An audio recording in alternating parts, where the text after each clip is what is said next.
은혜 받으신 말씀은 계시록 3장 8절의 말씀입니다. 계시록 3장 8절의 말씀입니다. 네. 우리 미미 자매님이 대독해서 읽어주시겠습니다. 사모님 물 좀 주세요. 내가 작은 능력을 가지고서도 내 말을 지키며 내 이름을 배반하지 아니하였도다. 아멘. 오늘은 이제 계시록의 6번째 교회로서 빌라델비아 교회에 대해서 우리 함께 나누도록 하겠습니다. 자, 제가 몇 번 말씀을 드렸지만 7교회는 우리가 어떤 교회를 선택해서 그 교회를 닮아가야 된다거나 아니면 예언적인 성격으로서 시대에 대해서 무슨 초대교회 교회, 그 다음에 중세 시대 교회, 무슨 종교 개혁 시대, 세계 선교 시대, 그 후 이후의 세대 이렇게 교회의 변천사로 해석하는데 그것은 잘못됐다고 제가 말씀을 드렸습니다. 잘못됐다고 안 하고 제가 그것은 부족하다고 제가 말씀을 드렸습니다. 자, 그래서 이 말씀은 뭐냐면 7교회는 예수님이 승천하신 이후로부터 말세에 재림하시기까지의 모든 교회들을 7교회라고 주님 대표해서 이렇게 말씀을 하고 계시고 우리 모든 교회가 이 7교회 안에 다 들어간다는 거예요. 그리고 각 교회에 주시는 예수님의 천국의 말씀을 듣고 이것들을 지킬 때에 고칠 때에 하나님의 나라에 들어갈 수 있는 것이라고 우리에게 말씀을 주셨다라고 제가 말씀을 드렸습니다. 자, 그리고 이 천국에 들어가는 이 방법에 대해서 말씀을 주셨을 때 이것은 어려운 것이 아니라 그랬어요. 자, 그래서 이 어려운 것이 아니고 쉬운 것이라 말씀을 드렸기 때문에 여러분들은 그러면 이 말씀을 지킬 때 우리는 천국에 들어갈 수가 있는 겁니다. 자, 그래서 먼저 빌라델비아 교회에 나타난 예수님의 모습에 대해서 우리 함께 나누어 보도록 하겠습니다.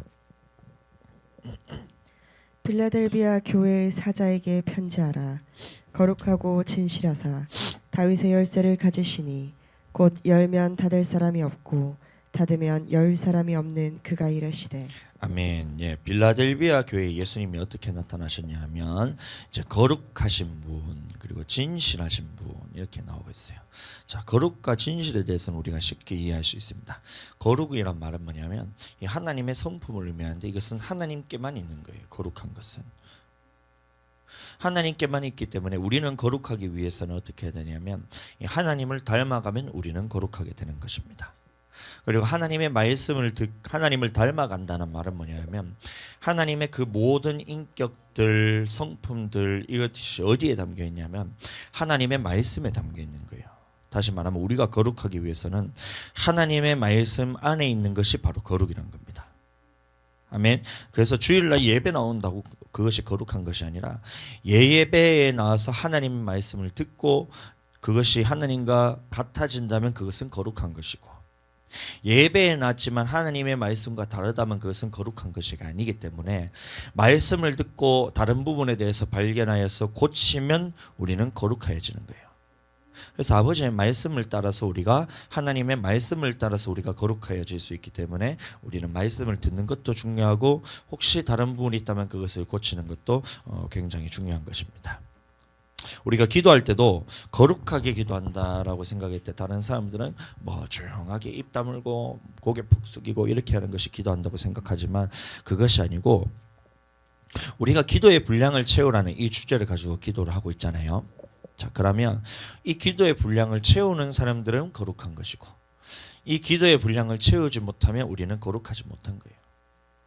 왜냐하면 말씀해 보시면 마지막 때에 천사가 7번째 인을 뗄 때에 그 모든 성도들의 기도를 합하여 그 향을 하나님한테 올려드린다고 했잖아요. 그럼 그 기도가 찾는 사람들은 우리는 환난 때 이길 수 있고 환난 때 이긴다는 말은 뭐냐면 천국에 들어갈 수 있는 존재로서 우리가 살아갈 수 있다는 거고 기도의 분량이 차지 않았을 때는 어떻게 해요? 우리가 기도가 부어졌을 때 향이 부어졌을 때 그 환난을 이기지 못하고 결국에는 우리는 마귀와 함께 불에 들어가는 겁니다. 그건 거룩한 사람들이 천국 간다는 말이기 때문에 결국에는 이 우리가 기도의 분량을 채우라는 것을 교회에서 뭔가 행사하는 이것이 아니고 나는 기도의 분량을 채워야 되겠다 이게 뭐냐면 거룩한 거예요. 이해가 되시죠? 자, 내가 정한 분량 말고 제가 정한 분량 말고 주님이 정한 분량 그 거룩하게 기도할 때 여러분들 그렇게 하시면 되고 그 다음에 너는 내게 부르짖으라는 이 말씀이 있잖아요. 그럼 우리는 기도할 때 거룩하게 기도한다는 것은 뭐냐면 주님 앞에 부르짖어서 기도하는 것이 또 거룩한 거예요. 뭐 잠잠하게 기도하는 것이 뭐 죄냐 그것이 아니고 부르짖어 기도하고 난 다음에 하나님께서 임재하셨을 때 그것은 잠잠하게 기도해도 되는데 처음부터 입 꾹 다물고 나는 입 안 벌릴 거야. 한번 이렇게 입 벌려봐라 성령님. 나는 죽었다 깨어나도 입 안 벌릴 거다. 이렇게 기도하는 것은 거룩한 게 아니에요. 하나님이 입을 벌려서 부르짖어 기도하라 했을 때 부르짖어 기도하는 것이 거룩한 것이고 또 영으로 기도하는 것이 방언으로 기도하는 것이 영으로 기도하는 것이구나. 이 말씀을 듣고 방언으로 썩 부르짖어서 기도하는 것이 거룩한 기도입니다. 아멘. 자, 그렇게 해서 기도하시게 되기를 축복하고 진실로 기도하는 것도 마찬가지예요. 아버지의 말씀이 진리이기 때문에 그 진리의 말씀을 붙들고 기도하는 것이 진리는 거예요.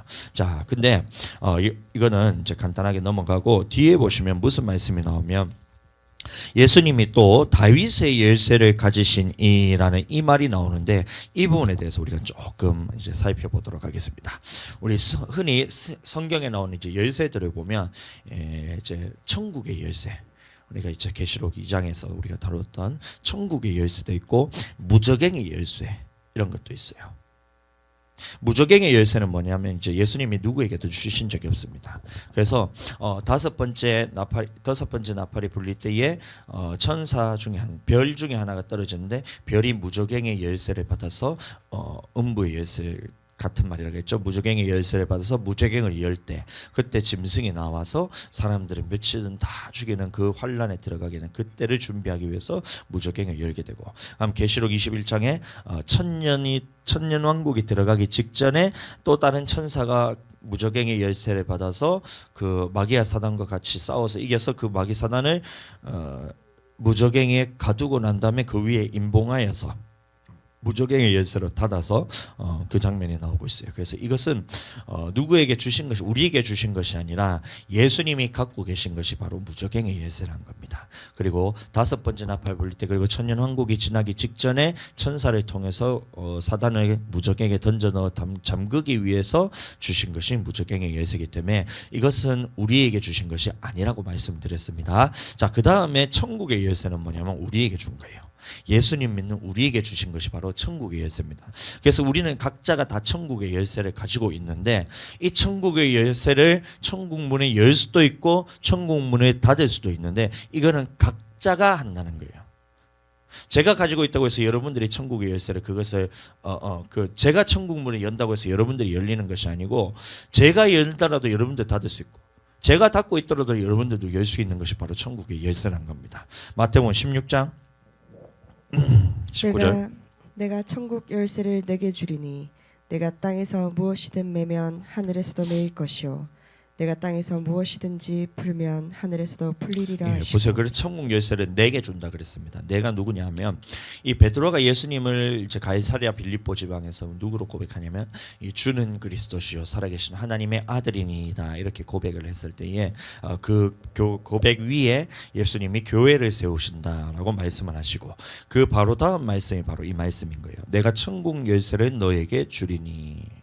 그래서 이 천국 열쇠를 주는 대상은 누구냐면 바로 교회를 다니고 예수 그리스도를 믿는 예수 그리스도를 주와 그리스도와 그 다음에 하나님의 아들로서 고백하는 우리에게 주신 것이 바로 천국 열쇠인데 중요한 것은 이것을 닫을 수도 있고 열 수도 있는데 이게 무엇을 의미하냐 하면 바로 우리가 믿는 자들이 지켜야 될 율법들을 의미하는 거예요. 믿는 자들이 지켜야 될 율법들에 대해서 뭐라 얘기하고 있냐면 천국 열쇠라고 말하고 있는 겁니다. 보세요. 마태복음 23장 13절 화 있을진저 외식하는 서기관들과 바리새인들이여 너희는 천국 문을 사람들 앞에서 닫고 너희도 들어가지 않고 들어가려 하는 자들도 들어가지 못하게 하는도다. 예, 이 바리새인들과 서기관들은 누구냐면 23장 2절인가 3절에 보시면 모세의 자리에 앉은 사람들을 의미합니다. 다시 말하면 하나님의 율법을 가르치는 사람들이 바로 서기관들과 바리새인들이었던 거예요. 다시 말하면 오늘날의 주의 종들을 의미합니다. 자, 이 주의 종들이 이 하나님의 율법을 제대로 가르쳐서 이 성도들을 천국으로 인도해야 될 사람들이 어떻게 하냐면 율법을 가르치지도 않는다는 거예요. 율법을 가르치지도 않고 율법을 지키려는 사람들을 그 지키는 것도 하지 못하도록 핍박하는 모습을 보고 뭐라고 얘기하냐면 천국 문을 닫고 천국 문으로 들어가려는 사람들도 들어가지 못하게 한다 이런 말하고 있는 겁니다. 자, 그래서 천국 문의 열쇠를 잠궈 버렸다는 거예요. 다시 말하면 천국의 열쇠는 뭐냐면 우리 믿는 자들이 지켜야 될 율법을 의미하는 건데, 이 율법에 대해서 닫아버리면, 하나님의 말씀에 대해서 지키지 못하도록 닫아버리면 천국 문이 닫히는 것이고, 이 하나님의 말씀에 대해서 지키도록 가리키는 것이 뭐냐면 천국의 열쇠를 가지고 문을 여는 것과 똑같다는 거예요. 오늘날도 마찬가지로, 성도들도 마찬가지로 어떻게든 천국은 침노해서 들어가는 거예요. 그 앞에 막고 있다고 해서 우리가 못 들어가는 것이 아니라, 바리새인들과 서기관들 같은 오늘날 주의 종들 중에서도 율법에 대해서, 그것에 대해서 안 해도 된다 이렇게 하면서 천국 문을 앞에서 막고 이렇게 막 지키고 있는, 못 들어가도록 지키고 있는 사람들이 있다 해서 우리가 천국에 못 들어가는 것이 아니라, 천국은 침노해서 들어가야 되는 것인데, 이 천국 열쇠를 가지고 지키는 자들이 들어가는 거예요. 율법에 지키는 자들이 들어가는 거예요. 이해가 되시죠? 그래서 무저갱의 열쇠, 천국의 열쇠인데, 그렇다면 다윗의 열쇠는 무엇일까요? 이사야서 22장. 내가 또 다윗의 집의 열쇠를 그의 어깨에 두리니 그가 열면 닫을 자가 없겠고 닫으면 열 자가 없으리라. 네, 그래서 많은 사람들이 이 다윗의 열쇠를 뭐라 생각하냐면 천국의 열쇠가 다윗의 열쇠다 이렇게 생각하고 있어요. 자, 그런데 그것은 우리가 조금 더 생각을 해봐야 되는 게 왜 그러냐면, 천국 문을 열면 닫을 자가 없고 닫으면 열 자가 없다 그랬잖아요. 근데 이 천국 문은 각자에게 줬다 했는데, 그러면 천국 문이 닫혔을 때 그것을 열 자가 없다, 그리고 열렸을 때 닫을 자가 없다 그랬는데, 천국 문 앞에서 사두개인과 바리새인들이 천국 문을 닫았잖아요. 맞죠? 그러면 이것을 다윗의 열쇠와 천국의 열쇠는 다르다고 봐야 되는 거예요. 왜냐하면 예수님이 열어놨는데 사두개인과 바리새인들이 닫아버렸어요. 근데 말씀에는 보면 열면 닫을 자가 없다는데, 예수님이 열어놨는데 사두개인들과 바리새인들이 닫았다? 그러면 다윗의 열쇠와 천국의 열쇠는 다른 것이다, 이렇게 우리가 이해를 할 수가 있는 것입니다. 자, 그럼 이 다윗의 열쇠가 무엇이냐 이것을 봐야 되는데, 방금 보았던 이사야서 22장 22절의 말씀은 뭐냐면, 아수르 왕이 침공했을 때 포로로 잡혀갔던 고관, 국내 대신 중에 한 사람, 오늘날 말하면 총리 같은 사람 중에 한 사람인 엘리야김이라는 사람이 있는데, 이 사람에게 주시는 말씀입니다. 저는 이제 동수김, 이 사람은 엘리야김이라는 사람이 있는데, 죄송해요, 농담하는 거 별로 안 좋아하셔가지고 제가 말씀만 전할게요. 유다 21대 왕 엘리야김과는 다른 존재입니다. 유다 왕 중에 엘리야김이라는 사람이 나오는데, 이 사람과 다른 아수르 침공했을 때 포로로 잡혀갔던 국내 대신 중에 한 사람이었던 엘리야김이라는 사람이 있는데, 이 사람에게 다윗의 집의 열쇠를 주었다는 거예요. 자, 이 사람에게 열쇠를 주었다는 말은 뭐냐면, 다윗에게 주었던 모든 권세를 받아서 누릴 수 있는 권한을 주었다, 이 말과 똑같다는 겁니다. 엘리야김은 왕이 아닙니다. 다윗의 지파에 있던 그런 계보를 따는 왕이 아니에요. 그럼에도 불구하고 이 다윗의 열쇠를 누구에게 주었냐면, 이 국내 대신인 엘리야김에게 주었다라고 말하고 있는데, 이 말은 뭐냐면, 하나님께서 다윗에게 주었던 모든 그 권세들, 왕권들을 받았을 수 있는 권한들을 의미하는 거예요. 그러니까 그 집안에 있던 그 왕궁에 있던 그릇들도 또 다 내어와서 쓸 수 있고, 창고에 있던 것들, 그런 금, 보화 같은 것도 다 내어 쓸 수 있는 권한을 주고, 무기고 이런 것들도 다 그 국내 대신이었던 엘리야김에게 다 주어서 그것을 사용할 수 있도록 하는 이 권한을 주었다라고 말하는 것입니다. 이게 다윗의 집의 열쇠. 조금 더 말씀을 보면 다윗에게 주었던 그 권한이 무엇이냐면 영원한 왕권을 의미하는 거예요. 보시면 다윗의 성전 건축에 대한 마음을 품었을 때에 하나님께서는 다윗에게 대해서 영원한 왕권에 대해서 약속하십니다. 사무엘하 내 집과 내 나라가 내 앞에서 영원히 보존되고 내 왕위가 영원히 경고하리라 하셨다 하랴. 예, 다윗이 어떻게 됐냐면 하나님의 집을 봤을 때에 천막에 살고 있잖아요. 광야 생활하는 그 기간 동안에 천막에 살고 있는데 하나님께서 다윗을 왕으로 세우면서 나라가 강성해져 버렸어요. 그래서 어떻게 했냐면 하나님이 다윗의 왕궁을 지어주셨는데 의리의리한 왕궁을 지어주는 거예요. 타워 팰리스 같은 그런 집을 지어준 거예요. 근데 그곳에서 한 날 다윗에게 감동을 주신데 어떤 감동을 주셨냐면 나는 이렇게 하나님 앞에서 편벽한 집에 살고 있는데 하나님의 집은 보니까 저는 천막대기 안에서 지금 살고 있는 거예요. 그게 마음이 너무 아픈 거예요. 그래서 하나님께서 다윗에게 성전 건축에 대한 마음을 주시고 다윗이 그 마음을 딱 받는 거예요. 그래서 하나님 앞에서 그 성전에 건축할 마음을 가졌을 때 그 성전은 누구를 통해서 지어지냐면 그 아들을 통해서 솔로몬을 통해서 지어지지만 그 마음을 품었을 때 하나님께서 어떻게 하셨냐면 이런 약속을 하셨다는 거예요. 네가 이런 하나님 앞에서 거룩한 생각을 품었는 것에 대해서 하나님께서 약속으로 무엇을 주셨냐면 너의 왕위가 영원히 견고하리라라는 이 말씀을 이제 다윗에게 준 겁니다. 그래서 다윗에게 주었던 그 권한이 뭐냐면 영원한 왕권을 의미하는 거예요. 그런데 어떻게 돼요? 결국에는 남유다도 바벨론에게 패망하고 예루살렘 성도 무너지고 멸망받고 그렇죠. 근데 그럼에도 불구하고 다윗의 왕조는 계속해서 이어집니다. 마태복음 1장 11절. 바빌론으로 잡혀갈 때 요시아는 여고냐와 그의 형제들을 낳으니라. 예, 바벨론으로 잡혀갈 때도 요시아라는 이 요시아가 누구냐면 다윗의 계보입니다. 요시아를 통해서 여고냐를 낳고 다음 바빌론으로 사로잡혀간 후에 여고냐는 스알디엘을 낳고. 예, 바벨론으로 사로잡혀간 뒤에도 여고냐는 스알디엘을 낳고 이러면서 다윗의 왕권이 계속해서 이어집니다. 언제까지 이어지냐면 마태복음 쭉쭉쭉쭉쭉 읽어보시면 이는 아브라함과 다윗의 자손 예수 그리스도의 계보라 이러면서 예수님까지 쭉쭉쭉쭉 이어집니다. 그런데 이 그리스도 이후에는 계보가 기록되지 않아요. 아담 때부터 쭉쭉쭉쭉 해서 아브라함까지, 아브라함 때부터 쭉쭉쭉쭉 해서 다윗 때까지, 다윗 때부터 쭉쭉쭉쭉 해서 이제 예수님까지 계보에 대해서 쭉 기록되는데 예수님 이후에는 계보가 기록되지 않아요. 왜 그러냐면 이 다윗에게 주어졌던 영원한 왕권이 이제 예수님께로 넘어가는 거예요. 예수님 이후로는 더 이상 사람의 육신으로 낳는 왕이 태어나지 않고 하나님 나라에서 영원한 왕권이 이제 누구에게로 주어졌냐? 바로 다윗에게로 주어졌다. 예수님에게로 주어졌다. 이것을 나타내고 있는 거예요.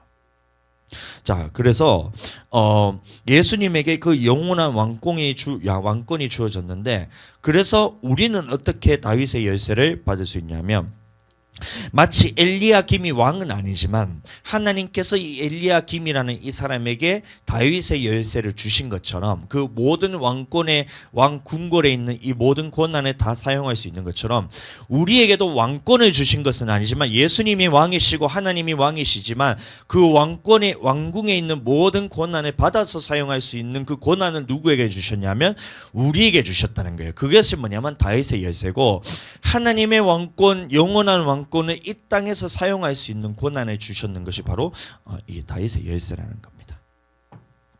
그런데 그 조건이 있는데 뭘까요? 열왕기상 내가 만일 내 아버지 다윗의 행함같이 마음을 온전히 하고 바르게 하여 내 앞에 행하며 내가 내게 명령한 대로 온갖 일에 순종하여 내 법도와 율례를 지키면 내가 내 아버지 다윗에게 말하기를 이스라엘의 왕위에 오를 사람이 내게서 끊어지지 아니하리라 한 대로 내 이스라엘의 왕위를 영원히 견고하게 하려니와. 예, 그래서 이 이제 하나님께서 그 조건이 뭐냐면 영원히 끊어지지 않을 이 이스라엘의 왕위를 영원히 견고하게 하는 그 조건이 뭐냐면 마음을 온전히 하고 바르게 하여 내 앞에서 행하며. 이게 뭐예요? 아까 전에 계시록에서는 뭐라고 말했어요? 진실된 마음, 진실하며 이런 말하고 있어요.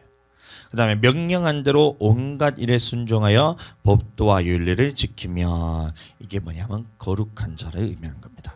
자, 거룩하고 진실된 사람들에게 그래서 영원토록 끊어지지 않는 왕권에 대해서 하나님께서 주신다고 약속하신 것이고 그래서 이것을 끊어지지 않고 주셨다는 그것을 뭐라고 얘기하냐면 다윗의 열쇠를 가졌다라고 말하고 있는 겁니다. 그래서 이 다윗의 열쇠를 가졌다는 말은 뭐냐면 예수님이 영원한 왕권을 가지고 계시다 이 말인 겁니다. 그리고 우리는 이 열쇠를 가지고 어떻게 해요? 왕권은 비록 우리 것이 아니지만 엘리야김도 그 왕은 아니지만 그 왕의 왕에 있는 그 고난들을 다 사용할 수 있었던 것처럼 우리 또한 왕은 아니지만 이제 예수 그리스도께서 영원한 왕이 되셨기 때문에 그 왕권에 대해서 우리는 이 땅에서 받아서 누리면서 살게 되었다라고 말하고 있는 것입니다. 계시록 3장 8절. 볼지어다 내가 내 앞에 열린 문을 두었으되 능히 닫을 사람이 없으리라. 예, 그래서 열린 문이라 했는데 예수님이 그것을 열어두셨기 때문에 우리는 그것을 받아서 누리면서 살 수 있던 거예요. 자, 그래서 이것은 천국의 열쇠와는 다른 것입니다. 다윗의 열쇠는 천국의 열쇠는 다른 것이에요. 천국의 열쇠라는 말은 뭐냐면 우리가 율법을 지킴으로 통해서 천국에 들어갈 수 있는 자격을 의미하고, 다윗의 열쇠는 뭐냐면 예수님이 진실하고 거룩하신 예수님에게 주신 영원한 왕권을 의미하는 거예요. 만약 이 다윗의 열쇠가 천국의 열쇠와 같다면 아까도 말씀드렸다시피 사두개인과 바리새인들이 닫을 수가 없어야 되잖아요. 그런데 닫았다고 얘기하는 거 보니까 천국의 열쇠와 다윗의 열쇠는 다르다. 천국의 열쇠는 우리 각자에게 주신 것이고 율법을 지킴을 통해서 들어가기만 하면 되는 거예요. 이건 우리에게 주신 것이고, 다윗의 열쇠는 뭐예요? 이것은 예수님이 가지고 계시지만 그 왕권에 대해서 우리가 이거를 대신해서 받아서 누리기만 하면 되는 것들. 예수님이 문을 열어놓으셨다는 것은 뭐냐면 우리가 그것을 받아서 누리면 된다라고 말하고 있는 거예요. 우리는 이 고난을 사용하시길 바라요. 여러분들 이거는 믿으셔야 됩니다. 예수님께서 그 문을 열어두셨다 했어요. 다윗의 그 왕권에 대해서 열어두셨다는 거예요. 그럼 영원한 그 예수 그리스도께서 왕이 되셔서 우리는 이것을 사용해야 됩니다. 마귀 쫄개들은 악당이에요. 악당. 왕이 아니에요. 마귀 쫄개들은. 그럼 뭐 왕이 딱 등장했을 때는 벌벌벌 떨면서 도망쳐야 될 그런 악당들에 불과한 거예요. 그럼 어떻게 해야 돼요? 우리가 병들었을 때 어떻게 해야 돼요? 예수 그리스도의 이름으로 치유하고, 귀신 들렸을 때 예수 그리스도의 이름으로 쫓아내고, 예수님 이름으로 우리가 가난할 때는 예수님 이름으로 부유하게 되고, 우리가 문제가 생겼을 때는 예수 그리스도의 이름으로 문제가 해결되고, 우리가 좀 약하다, 소희도 그렇고 미미자매도 그렇고 기도 제목으로 보는데 건강하게 해달라는 기도를 60대 70대 할머니 할아버지들이 이제 써야 될 기도 제목도 쭉 써가지고 건강하게 해달라는데, 우리는 연약하지만 예수 그리스도께서 주시는 건강함으로 건강해야 돼요.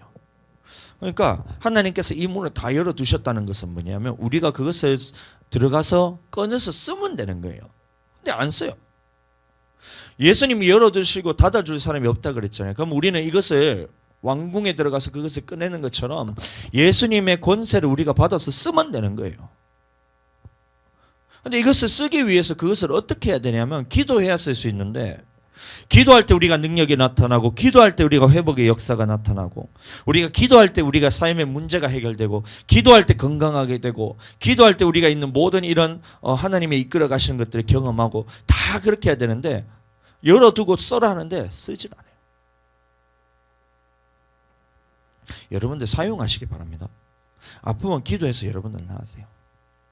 약하면 기도해서 강건해지세요. 와서 기도하니까 하나님께서 체력을 채워주세요. 몸살 나가지고 지금 망치로 때려 부수는 것 같았는데도 와서 기도하니까 2시간 기도하니까 얼마나 편한지 몰라요. 잠시 후에 또 망치로 또 때리더라고. 그래서 또 가서 기도하는 거예요. 그러면 또 낫는 거예요. 여러분들 꺼내서 사용하시기 바랍니다. 다음 예수님이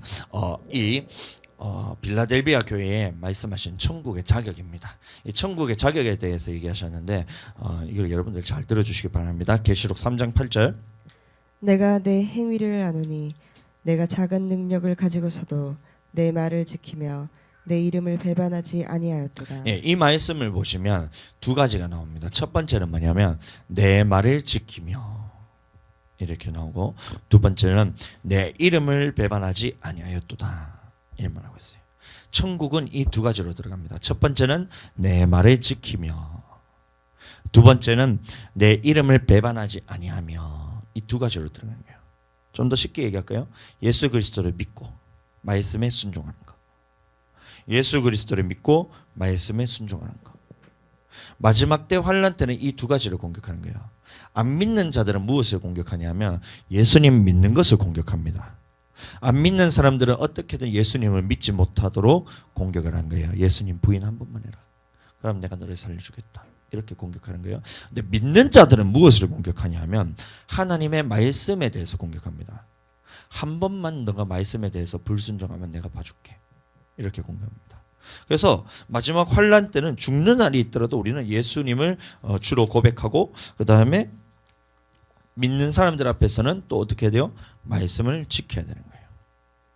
이 둘은 항상 같이 나옵니다. 말씀을 보시면 항상 이 두 가지가 같이 나와요. 예수님을 믿는 것과 하나님의 말씀을 지키는 것. 이 두 가지는 항상 같이 나옵니다. 계시록 12장 17절. 그 여자의 남은 자손 곧 하나님의 계명을 지키며 예수의 증거를 가진 자들. 여기서도 보시면 하나님의 계명을 지키며 첫 번째는 뭐예요? 말씀을 순종하는 것. 그 다음에 예수님의 증거를 가진 자. 이거는 예수님을 시인하는 것. 두 가지가 같이 나오고 있잖아요. 계시록 14장 4절. 어린 양이 어디로 인도하든지 따라가는 자며 사람 가운데서 속량함을 받아 처음 익은 열매로 하나님과 어린 양에게 속한 자들이니. 예, 이 말씀도 보시면 어린 양이 어디로 가든지 따라가는 자라는 말은 뭐냐면 우리가 그의 음성을 듣고 따라간다 했기 때문에 결국에는 이것이 말씀에 순종하는 자들을 의미하는 겁니다. 그 다음에 사람 가운데서 속량함을 받아 처음 익은 열매로 하나님과 어린 양에게 속한 자. 이게 뭐냐면 예수 그리스도를 믿는 자들을 의미하는 거예요. 예수 믿으면 우리는 하나님 앞에 속하게 됩니다. 예수님을 믿으면 우리는 하나님의 자녀로서 새롭게 돼요. 예수님을 믿으면 우리는 영생을 하나님 앞에서 약속을 받는 하나님의 자녀가 되는 거예요. 그래서 이 하나님 앞에 어린 양에 속한 자는 뭐냐면 결국에는 예수님을 시인하는 자, 믿는 자들을 의미하는 겁니다. 말씀에 순종하는 자, 예수님을 믿는 자. 이 두 가지가 같이 나옵니다. 계시록 14장 12절. 성도들의 인내가 여기 있나니 그들은 하나님의 계명과 예수에 대한 믿음을 지키는 자니라. 여기서 보시면 하나님의 계명과 예수에 대한 믿음, 하나님의 계명과 예수에 대한 믿음, 하나님의 말씀에 순종하는 것과 예수님을 끝까지 시인하는 이 두 가지는 항상 말씀에 같이 나와요. 천국의 자격에 대해서. 자, 그런데 여러분들 지금부터 잘 들어주세요. 사랑하는 여러분, 말씀에 순종하기 위해서 우리는 어떤 능력이 필요한지 아세요? 모든 말씀에 순종하기 위해서 우리의 어떤 능력이 필요한지 아세요? 그리고 예수님을 끝까지 시인하기 위해서는 우리에게는 어떤 능력이 필요한지 아세요? 계시록 3장 8절. 내가 내 행위를 아노니 내가 작은 능력을 가지고서도 내 말을 지키며 내 이름을 배반하지 아니하였도다. 예, 예수님을 끝까지 시인하고 말씀에 끝까지 순종하는 것은 여러분들 큰 믿음이 필요하거나 큰 능력이 필요한 게 아니에요. 오늘 말씀해 보시면 작은 능력만 있으면 되는 거예요. 예수님을 끝까지 시인하고 말씀에 끝까지 순종하는 자가 천국 가는데 예수님을 시인하고 말씀에 순종하기 위해서는 큰 능력이 필요한 것이 아니라 작은 능력만 있으면 우리는 그렇게 천국에 들어갈 수가 있는 거예요. 그런데 이 작은 능력이 뭐냐면 성령 충만입니다. 작은 능력이라 해서 내가 무슨 다른 사람 큰 능력이라 해서 누가 예언하고 방언 통변하고 이렇게 하는 것이 큰 능력이 아니고 그 능력이 아니고 여기서 작은 능력은 뭐냐면 성령 충만이에요. 성령 충만을 의미합니다. 그러니까 성령 충만해서 말을 지키고 이름을 배반하지 않을 수 있는데 이 말인 겁니다. 네가 예수님을 끝까지 주로 시인하기 위해서 너한테 필요한 게 뭔지 알아? 바로 성령 충만이야.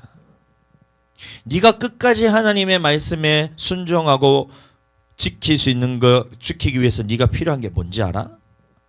바로 성령 충만이야. 다른 많은 것이 필요한 게 아니야. 성령 충만만 하면 돼. 성령으로 충만하기만 하면 여러분들 예수님을 끝까지 시인할 수 있고 여러분들 하나님의 말씀에 대해서 끝까지 순종할 수 있는 믿음을 갖게 됩니다. 이 말씀인 거예요. 우리가 천국 가기 위해서는 많은 것들이 필요한 게 아니에요. 돈이 많다고 해서 우리가 천국 가는 게 아닙니다. 명예가 많다고 해서 천국 가는 게 아니에요. 사랑관계 그렇게 수두룩 빽빽하게 많은 사람들하고 관계를 맺는다 해서 높임을 받는다고 해서 그 사람이 천국 가냐? 아니에요. 여러분들 전도 잘한다고 천국 가나요? 여러분들 전도 많이 한다고 해서 천국 가는 거 아닙니다. 사도 바울이 고백하는 것도 마찬가지로 고린도전서 9장 27절 보세요.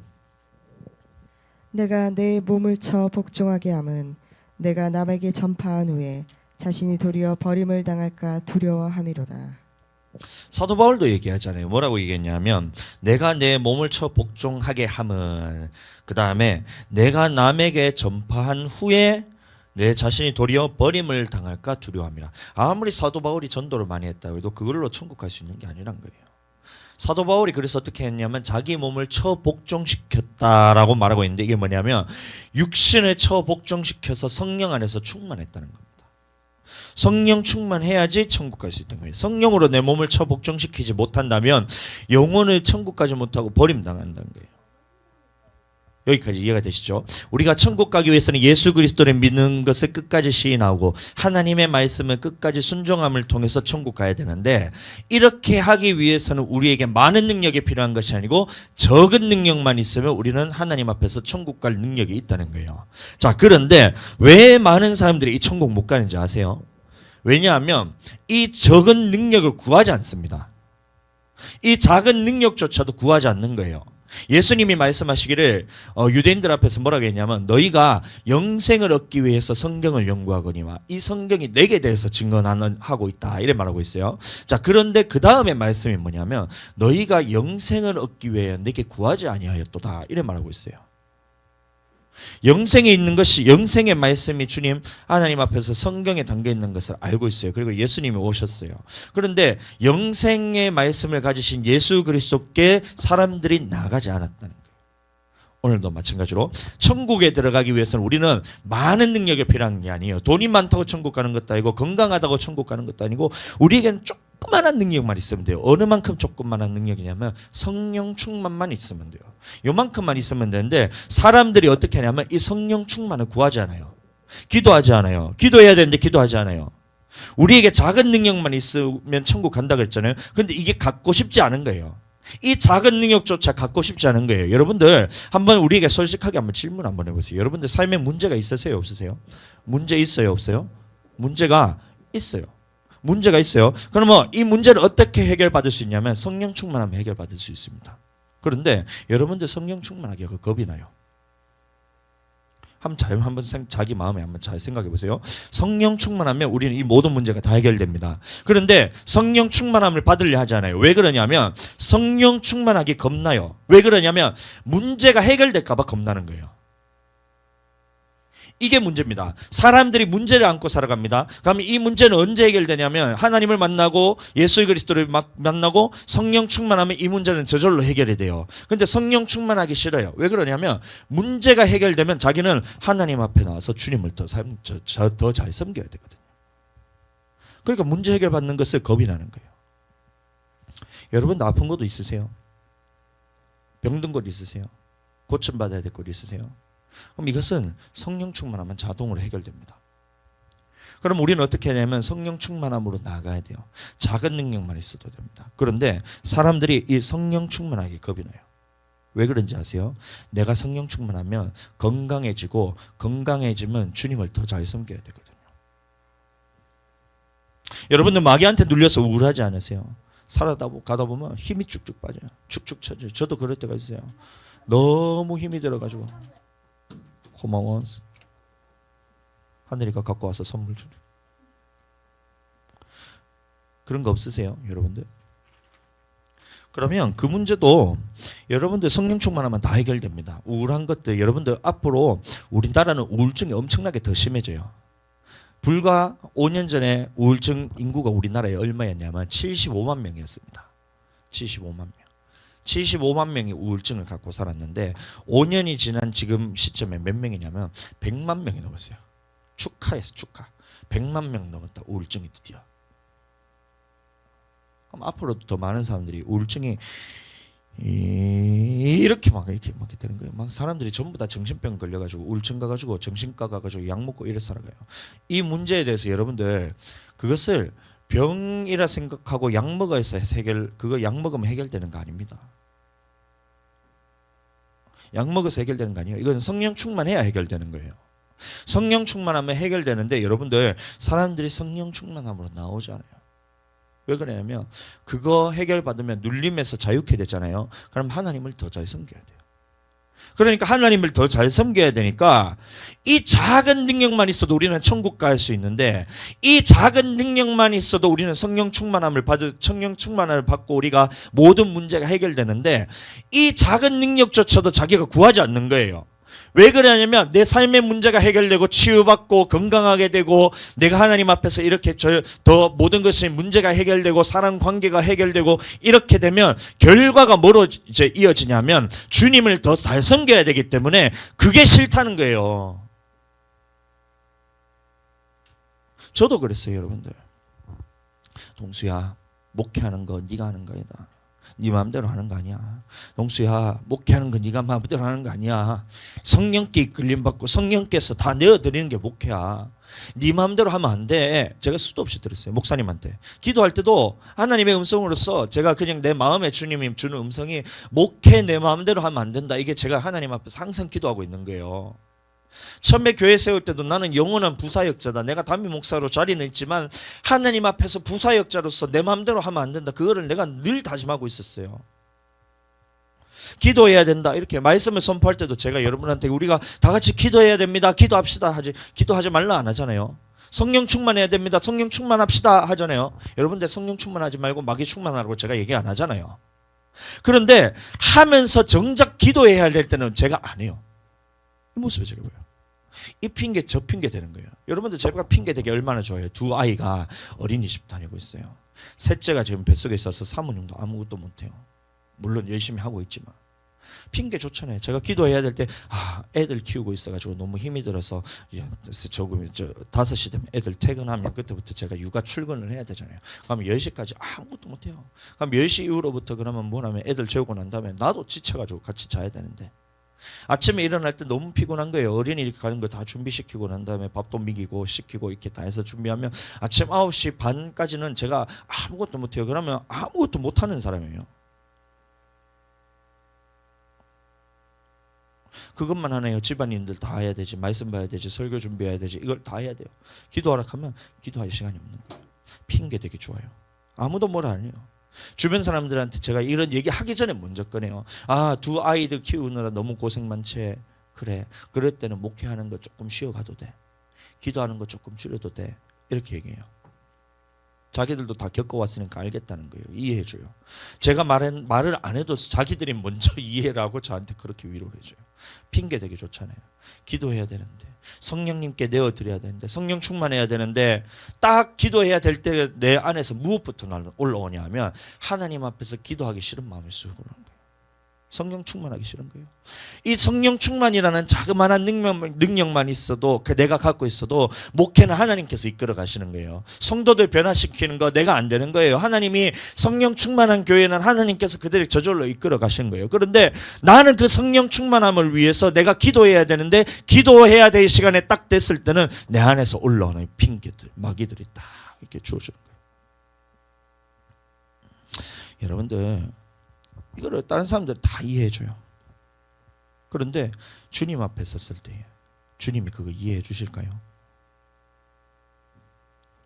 제가 옛날에 좀 오래됐는데 뭔가 이제 기도를 하려고 하는데 제가 계속 방해를 하잖아요. 기도하는데 기도 그냥 보통 기도가 아니잖아요. 뒤에 와서 목 조르고 매달리고 이러면 기도가 집중이 안 되잖아요. 애들 때문에 기도 못 하겠어요. 이런 게 그때 주님이 뭐라 했냐면 그러면 다시 데려갈까? 이렇게 얘기하는 거예요. 제 마음에 다시 데려갈까? 그 다음부터 제가 애들 핑계 제가 한 번도 댄 적 없어요. 다시 데려갈까 싶어가지고. 여러분들 삶의 문제 때문에 기도 못한다고 여러분들 핑계 대지 마세요. 그 문제 때문에 그러면 내가 그 문제 다 다시 가져갈까? 가족들 때문에 내가 힘들어서 기도 못한다면 그럼 가족 내가 다시 데려갈까? 사업 때문에 지금 버려놓은 게 힘들어서 기도 못한다면 그럼 그 사업 다시 접도록 내가 다시 가져갈까? 큰일 납니다, 여러분들. 입을 꼭 닫았어요. 핑계할 수가 없는 거예요.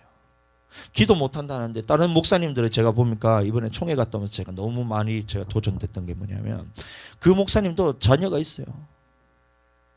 2, 3 많아요. 그 목사님은 성도들도 더 많아요. 더 많은 사람들을 상담해야 되고 더 많은 사람 관계 맺게 해야 되고 더 많이 전도해야 돼요. 그런데 자기가 목회를 할 때 지금 저처럼 그렇게 했다는 거예요. 목회를 하는데 기도해야 되는데 이 핑계 저 핑계 되면서 기도를 못했다는 거예요. 그런데 어떤 계기를 통해서 자기가 하나님 앞에서 결단하면서 7시간 기도하기로 했다는 거예요. 3개월이 지났어요. 3개월이 지나니까 하나님께서 이끌어 가시는 목회가 뭔지 조금 깨달을 것 같다. 이 말을 딱 들어요. 근데 저도 그 말을 듣는데 그게 너무 사모함이 드는 거예요. 지금 목회가 제가 이제 힘든 이유가 다른 이유 아니에요. 내가 성령님께 내어드리지 않아서. 그러니까 그게 깨달아지는 거예요. 50일 기도 시간 제가 처음 했을 때 어떻게 생각을 했었냐면 나도 1시간, 사모님도 1시간, 미미자매님도 1시간, 소희도 1시간 이렇게 하면 야 우리 200시간 채울 수 있네. 작년보다 50시간 늘었다. 할렐루야 이러고 있었어요. 하나님의 분량이 아니에요. 동수야 정신 똑바로 차려라.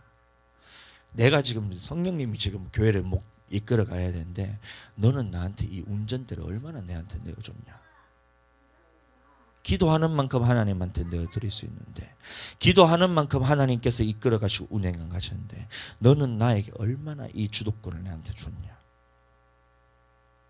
할 말이 없어요. 7시간 8시간 기도하고 하루에 18시간을 기도하시는 분이 계세요. 근데 그분들하고 비교를 해보세요. 저하고 비교했을 때 나는 하루에 1시간 작정해서 우리 기도하자. 할렐루야. 애교도 이런 애교가 없는 거예요. 그러면서 주님이 운행하여 주시옵소서. 나 부끄러운 거예요. 제가 결단했습니다. 주님, 내가 3년을 하루에 6시간씩 주님 기도할게요. 6시간 기도하면서 제가 느낀 것이 뭐냐면 부족하다 느꼈어요. 오전 2시간, 1시부터 3시까지 2시간, 저녁에 7시부터 9시까지 2시간 이렇게 하는데 중간에 그 텀이 너무 비는 거예요. 그럼 이 시간 동안에 또 마귀가 나를 끌고 가려고 얼마나 호작질을 해야 되는지 작당을 해야 되는지 속이 너무 상하는 거예요. 이 쉬는 시간에 무엇을 해야 되냐면 하나님한테 붙들려서 또 그 시간조차도 하나님한테 붙들려야 되는 게 주의 종이잖아요. 주의 종은 자기 시간이 있으면 안 되잖아요. 근데 그 시간에 또 유튜브 보는 거예요. 그러니까 하나님이 보셨을 때는 너의 그 분량은 지금 그게 아닌데 6시간 기도하면서 제가 느꼈는 게 기도의 분량이 내가 부족하구나. 이게 계속 느끼는 거예요. 온전히 주님께 드린다고 말은 하면서 주님께 나의 삶을 맡긴다고 말은 하면서 주님께 나의 목회를 맡긴다고 말은 하면서 결국에는 내가 다 끌어가고 있는 거예요. 월요일 날 제가 운전을 5시간을 했어요. 울산에 가서 우리 목사님 만나서 명절 인사드리고 거기 가는데 1시간 반 걸리고 명절이는 좀 밀리더라고요. 울산에서 대전 가는데 3시간 반 걸리더라고요. 그럼 5시간을 제가 운전했어요. 선포를 해놨죠. 기도해야 된다고. 근데 교회에 나올 수가 없어서 그 차에서 앉아서 계속 기도했습니다. 방 안으로 그냥 죽었다 생각하면서 어차피 내가 쉴 수가 없어. 잘 수도 없어. 그냥 3시간 반, 1시간 반은 그냥 주여 하면서 계속 5시간을 제가 기도했어요. 그러니까 제가 2시간, 3시간을 기도할 수 있는 사람이 되더라고요. 오는 날 화요일에 운전 4시간만 했어요. 4시간. 4시간만 하면 됐어요. 그래서 4시간 동안 그냥 부르짖고 그냥 기도하고 그렇게 내려왔어요. 그러니까 여러분들 보세요. 기도할 시간 없잖아요. 이렇게 핑계하기 좋잖아요. 운전하느라 기도할 시간이 없었다. 그렇게 핑계하면 주님이 이해해 주셨을까요? 이해할까요? 주님이? 운전하는 시간 동안 뭘 해요? 그러면 운전하는 시간 기도하면 되지. 기도하면서 5시간, 4시간 기도하니까 그러니까 내 마음도 자유한 거예요. 얼마나 자유한지 몰라요. 기도하고 난 다음에 가장 큰 변화가 뭐냐면 담대함이 생깁니다. 하나님 앞에서. 자, 근데 핑계 쓸 때 여러분들 하나님이 그거를 이해해 주실까요? 안 됩니다. 목요일 날, 수요일 날 제가 6시간 제가 기도했어요. 근데 목요일 날도 아침에 삼천포 갔다는데 삼천포가 그래 먼저 내가 처음 알았어요. 가는데 1시간 반, 오는데 1시간 반인 거예요. 그럼 갈 때 1시간 반 기도하고 그다음에 1시까지 어차피 9시에 저희가 출발해서 1시까지 기도하니까 1시까지 하니까 4시간을 기도하고 오는 시간 동안도 계속해서 기도하면서 오니까 교회에 도착하니까 6시예요. 6시. 밥 먹을 시간이 없어요. 몸이 얼마나 힘든지 이틀 장거리 뛰고 수요일 날 6시간 기도하고 목요일 날 그렇게 또 장거리 뛰고 기도만 이렇게 계속 하다 보니까 진짜 얼마나 이게 몸이 무거운지 다리에 모래주머니를 온몸이 모래주머니 찬 것 같았어요. 그리고 막 밑으로 자꾸 이렇게 잡아 당겨요. 이렇게 잡아 당겨요. 사모님은 너무 힘들어가지고 집에서 쉬시고 저 방에 들어가 주무시고, 그래서 어떻게 했냐면 나도 쉬고 싶은 마음이 계속 오는 거예요. 너도 힘들지? 이게 눈만 감으면 바로 잠 올 것 같아. 눈만 딱 감으면 베개에 딱 대면 3초 내에 제가 잠을 잘 수 있을 것 같아.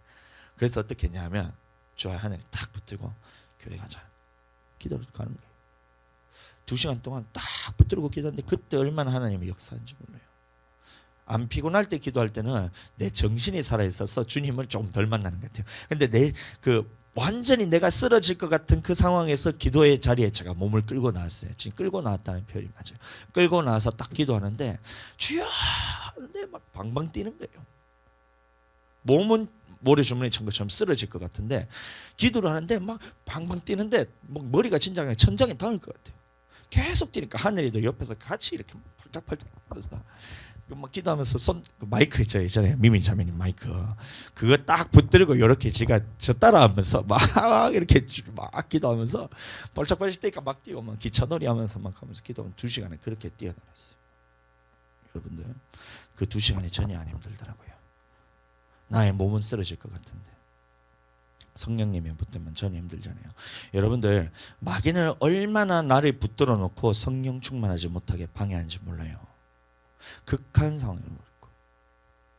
그저께도 제가 이제 말씀 준비하면서 이제 미미 자매님한테 찬양 콘티 보내줬잖아요.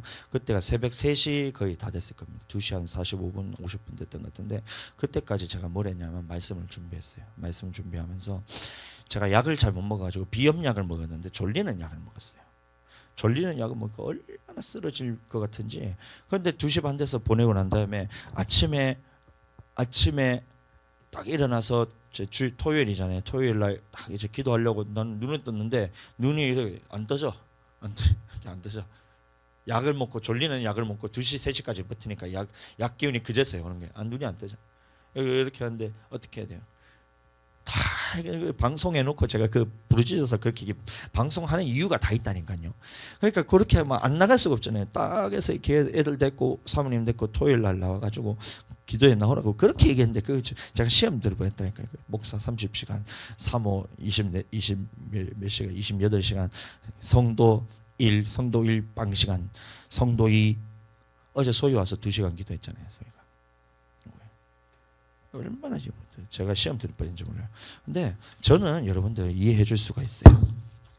저는 여러분들 상황도 알고 몸이 아픈 것도 알고 좀 힘든 것도 알고 또 이제 학원에 또 이제 뭐 물 터지고 이런 것도 알고 재정 상황도 제가 그거에 대해서 딱 보면 뻔하잖아요. 근데 그거에 대해서 저는 이해해 줄 수가 있어요. 그런데 여러분들 주님 그거 보고 이해해 주실까요? 다시 이 문제 있으면 너 지금 나한테 와서 성령 충만 받아. 그럼 내가 너에게 해결해 줄게. 내 몸 아픈 거, 너 아픈 거 내가 알아. 너 교회 나와서 기도하면 내가 그 안에서 해결해 줄게. 너는 성령 충만 받아. 사랑 관계 문제, 가족 문제, 여러 가지 문제 있는 거, 너의 삶의 문제들 내가 다 알아. 너 그거 교회에 와서 성령 충만 받으면 내가 나머지는 내가 다 해결해 줄게. 먼저 그의 나라와 그의 의를 구하면 내 이 모든 것을 다 한다고 약속했지. 그러니까 너가 나와서 성령 충만 받기만 하면 내 이 모든 것을 다 너에게 해결해 줄게. 너는 이 작은 능력만 있으면 돼. 이 작은 능력만 너한테 있으면 너 모든 것들은 다 내가 해결해 줄게. 근데 여러분들 못 나오는 이유는 뭐냐면 이 작은 능력에 대해서 여러분들 사모하지 않아요. 주님께 내가 맡깁니다. 하나님 목회에 대해서 내가 맡깁니다. 하나님 이 학원 운영에 대해서 내가 맡깁니다. 나의 삶에 대해서 주님께 맡깁니다. 우리 자녀에 대해서 내가 주님께 맡깁니다. 나의 인생에 대해서 주님께 맡깁니다라고 기도 제목은 적었는데 그거에 대해서 이루고 싶은 마음이 전혀 없는 거예요. 작은 능력만 있어도 하나님 그 모든 것을 다 들어주실 것인데 이 작은 능력조차도 나는 구하기가 싫은 거예요. 왜냐하면 이 능력을 받는 순간 나는 하나님 앞에 더 드려야 되기 때문에.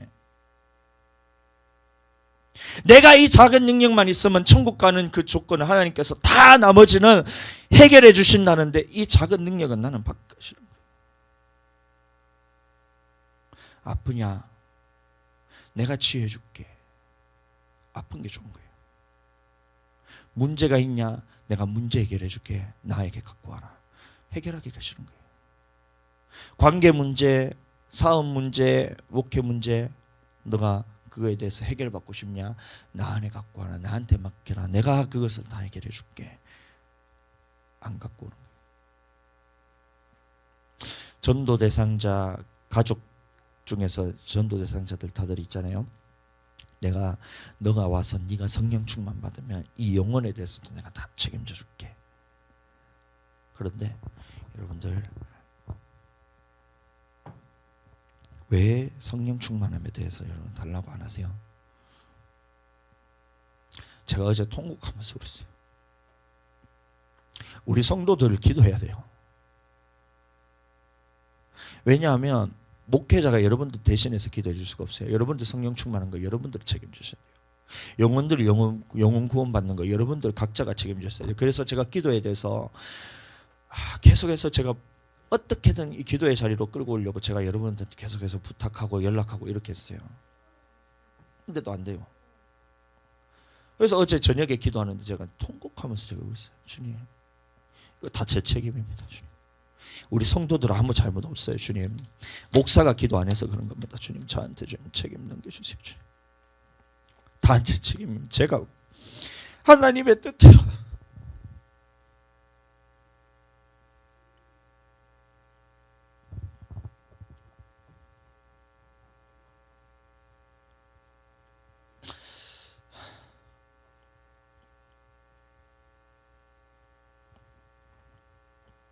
하나님의 뜻대로 목회한다 하면서 제 마음대로 하고 있었어요. 다 제 탓이. 우리 성도들 뭘 하지 마세요. 이렇게 잘못했어.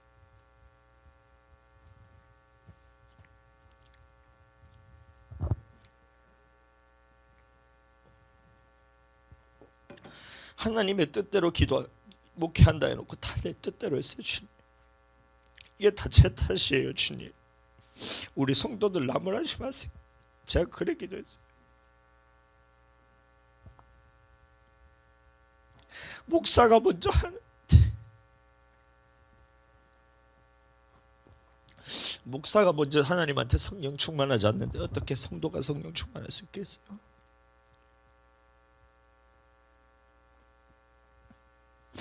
목사가 기도 안 하는데 성도들이 어떻게 기도하겠어요? 제가 기도가 부족해서 그래요.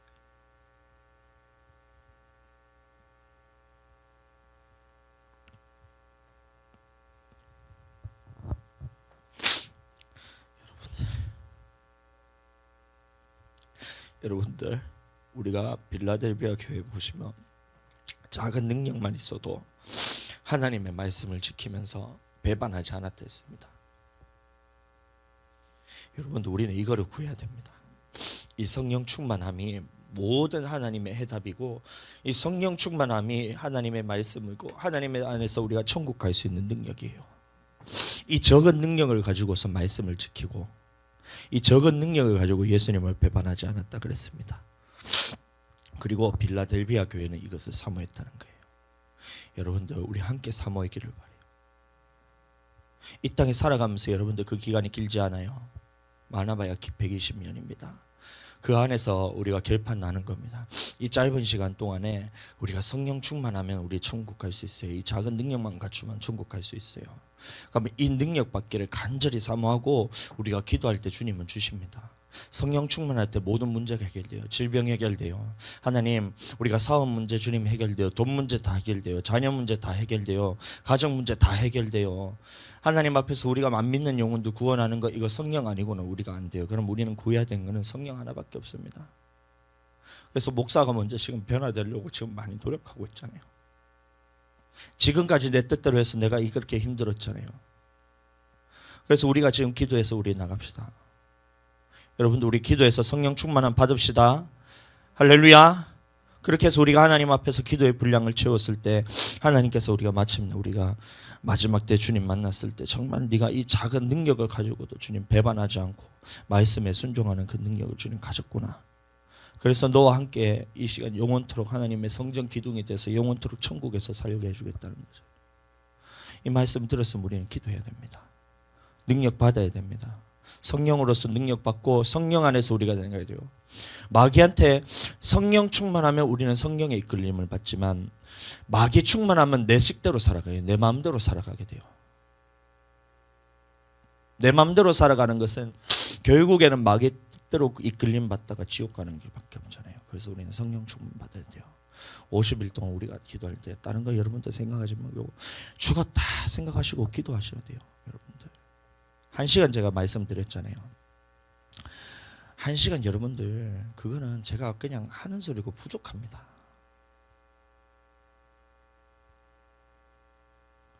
그렇게 여러분들 함께 기도하시기 바랍니다.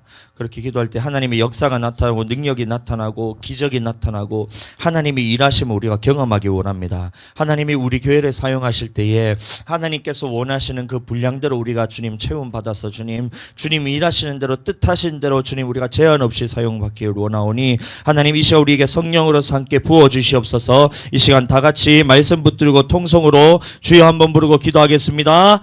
주여